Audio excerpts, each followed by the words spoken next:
We're launching this report to mark the International Anti-Corruption Day, which is held to observe the passage of the United Nations Convention Against Corruption. December 9th is International Anti-Corruption Day, and it's noteworthy that the theme of this year's International Anti-Corruption Day is Uniting with Youth Against Corruption, Shaping Tomorrow's Integrity. This comes in the same year as the Gen Z uprising in Kenya, which was unprecedented in its countrywide mobilization and political impact. It was triggered by massive planned tax hikes and rage at the broken promises and excesses of profligate, corrupt politicians. The Gen Z movement uses social media to deploy their message and demand accountability and integrity by their leaders. But they did not limit themselves to social media. They moved out onto the street and staged unprecedented mass campaigns around this country, as we all know. The government resorted to co-optation, killings, torture, and abductions to try to quell the movement, but has lacked the strategy and skills to handle this crisis, which will persist, and we see it persisting as we follow daily events. Courageous young activists and whistleblowers have been victimized and persecuted. For example, in the report, we'll hear about the young whistleblower Nelson Amenya, who is based abroad and has been subject to retaliatory litigation and threats to his safety. So it is on this day, in keeping with the focus of this year's International Anti-Corruption Day, that we honor the memories of the young people who lost their lives in the struggle for a better Kenya. We honor those who lost their freedom, those who have been abducted, those who have been disappeared. We note that no one has as yet been held accountable for the abduction and disappearances and killings of scores of young people. This is a stain on the national conscience. Now, in terms of our body of work, our earlier report on state capture, which looked at the fact that Kenya had been so quote-unquote fighting corruption for decades, we published a State of the Nation report explaining why the then President Uhuru Kenyatta's anti-corruption efforts would be unlikely to work. The study diagnosed the problem as state capture, or the repurposing of state institutions for private profiteering. We traced the evolution of Kenya as an institutionalized kleptocracy.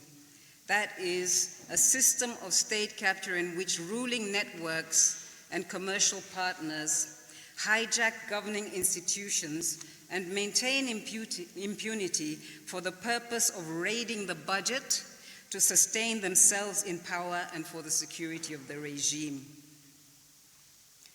We concluded at that time that Kenyatta's publicity-driven prosecutions would likely deepen rather than undermine corruption, as indictments and prosecutions would get weaponized to partisan ends for the 2022 elections. And this is a prediction which came true, and it's been borne out by subsequent events, even under this regime, with the continued partisan politicized use of prosecution.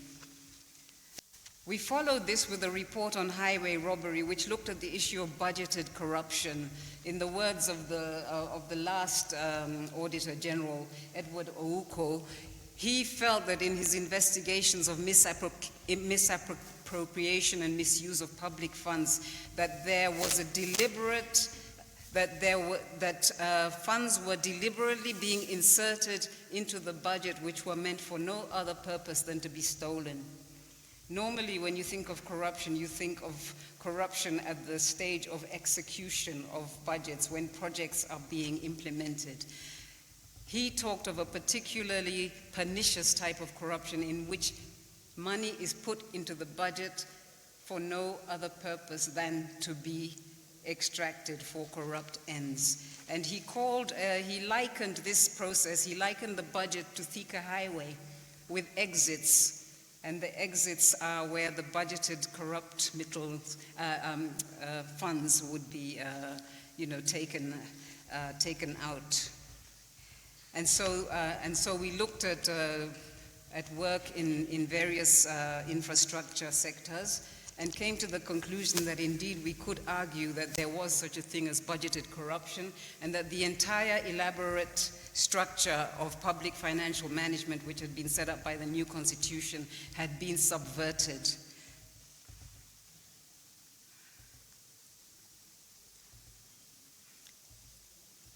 And in our most recent report, we continued our examination of the ravenous appetite for debt, which we'd started in the highway robbery report.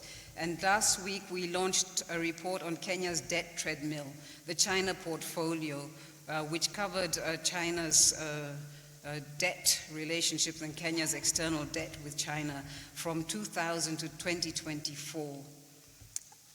We also focused generally on the issue of external debt in this report. And we looked at the unsustainable foreign debt, which was started under Kenyatta government's policy of deficit financing, which means using money you don't have for consumption, for consumptive purposes instead of investment. The Ruto administration has continued the Kenyatta regime's debt addiction with the same irresponsibility and disregard for transparency and accountability in the acquisition of debt, which now consumes a major part of our revenues without stimulating investment. We are merely borrowing from Peter to pay Paul.